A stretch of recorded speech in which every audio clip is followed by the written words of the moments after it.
ꯐꯝ ꯄꯨꯒꯗꯕ ꯃꯌꯥꯝ ꯄꯨꯕꯤꯔꯤ ꯃꯌꯥꯝꯁꯤꯗ ꯃꯤꯌꯥꯝ ꯄ꯭ꯔꯖꯥꯅ ꯁꯄꯣꯔꯠ ꯇꯧꯕꯤꯌꯨ ꯑꯗꯨꯒ ꯂꯩꯔꯤꯕ ꯃꯇꯝ ꯈꯔꯁꯤꯗ within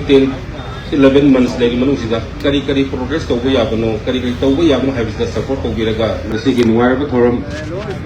ꯃꯌꯥꯏ ꯂꯝꯕꯤꯒꯤ ꯁꯨꯡꯕ ꯂꯝꯕꯤ ꯁꯦꯝꯕꯒꯤ ꯍꯧꯗꯣꯛꯄ ꯅꯨꯃꯤꯠ ꯍꯧꯒꯗꯕ ꯅꯨꯃꯤꯠ ꯗꯥꯏ ꯁꯛꯐꯝ ꯂꯩꯕꯤꯔꯤꯕ ꯑꯩꯈꯣꯏꯒꯤ ꯑꯣꯅꯔꯦꯕꯜ ꯆꯤꯐ ꯃꯤꯅꯤꯁꯇꯔ ꯑꯩ ꯀꯀꯥ ꯈꯦꯝꯆꯥꯟ ꯀꯦꯠꯅꯨꯆꯔꯤ ꯂꯣꯏꯅ kaka Govindas Minister Home Ketnuchari ay kaka Local Minister Ketnuchari loloy na ngasigi timbiriba dahil sa pamiliriba State City President ay anti sarta ay anti si Ketnuchari aduga ay kaliko biriba ay giyam basing ay kakasing MLA pay punong po ay matay nagi Ketnuchari loloy na ngasi timbiriba party gi pambubiriba mayam amadi official aduga laikay gilakpiriba halaman sing imaybel sing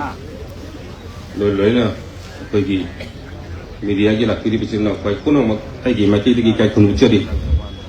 ngasi se pag kuire may lambida may fal pagi wanggoy lang tabang naure pakung lakpa kakching sim hialam sakit may lambi phawraga sappa pagi kendra mayam se mayam gi seibhum ngangkum dum oi lakpa ngasi sigi ko ni haiba khangjaba matam nungai jaba haitare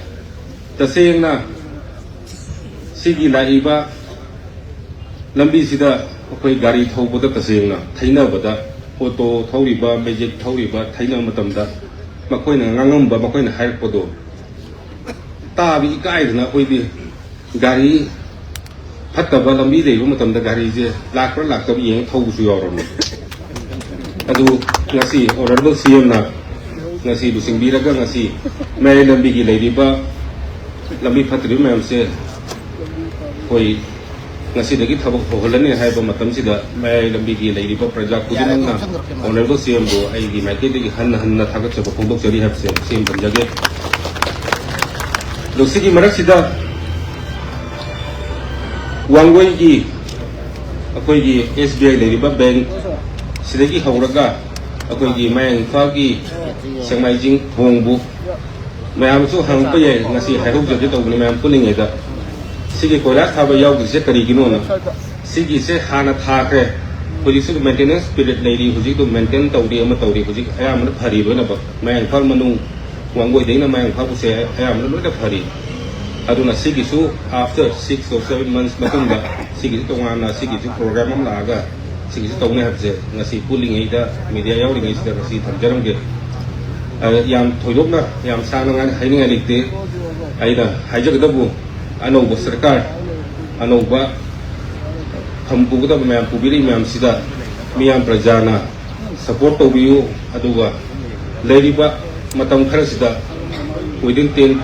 10-11 months lagi manungsida kari progress tawba yabano kari tawba yabano haibisida support tawbiraga mayam na leiriba lengak sida support tawbi haibiside haijalaga mutang tin thank you